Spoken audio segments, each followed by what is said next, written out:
Hurricanes. Maybe the Carolina Hurricanes are just bored with the regular season and they're finding ways to work the game, you know? Either that or they just keep playing. It's like your kids in Minecraft. They get bored with the normal game, so they start figuring out ways to hack it. Like, I'm going to build a redstone thing that allows me to play Doom on Minecraft. Why not? I'm kind of bored with the game right now. Maybe that's what the Hurricanes are doing in the regular season. Just finding new ways to up the ante, right? Like you in Tecmo Bowl. You've tried to win a Super Bowl with one of the worst teams in Tecmo Bowl, right? You got bored with the game.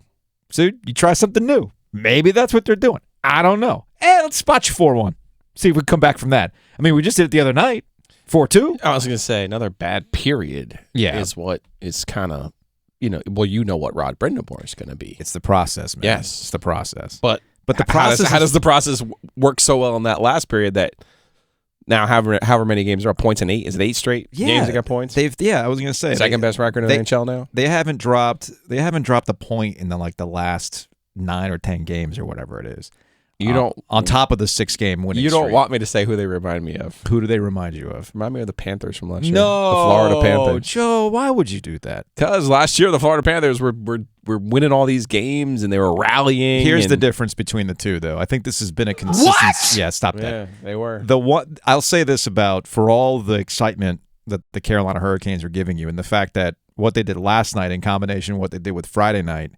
I got home late last night, turned on SportsCenter at 11 o'clock whenever the Kentucky game wrapped up.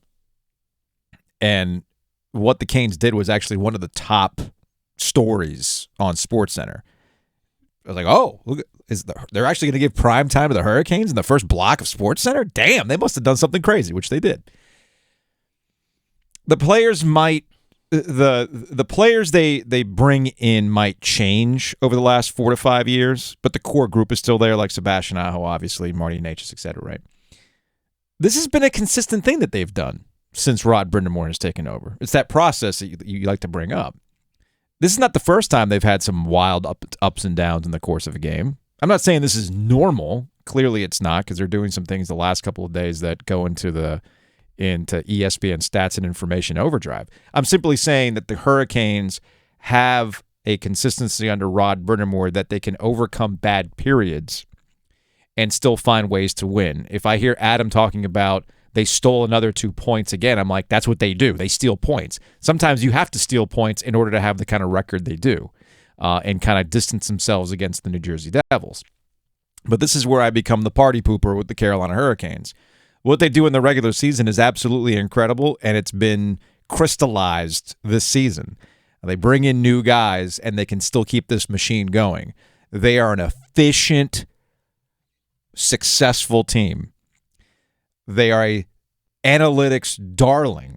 Again, this is not a new concept for the Carolina Hurricanes. We shouldn't be in astonishment of how they're analytics darlings. But that's not what it's about, man. The regular season sets you up for what you're going to do in the postseason. Home court, home ice advantage, and everything else.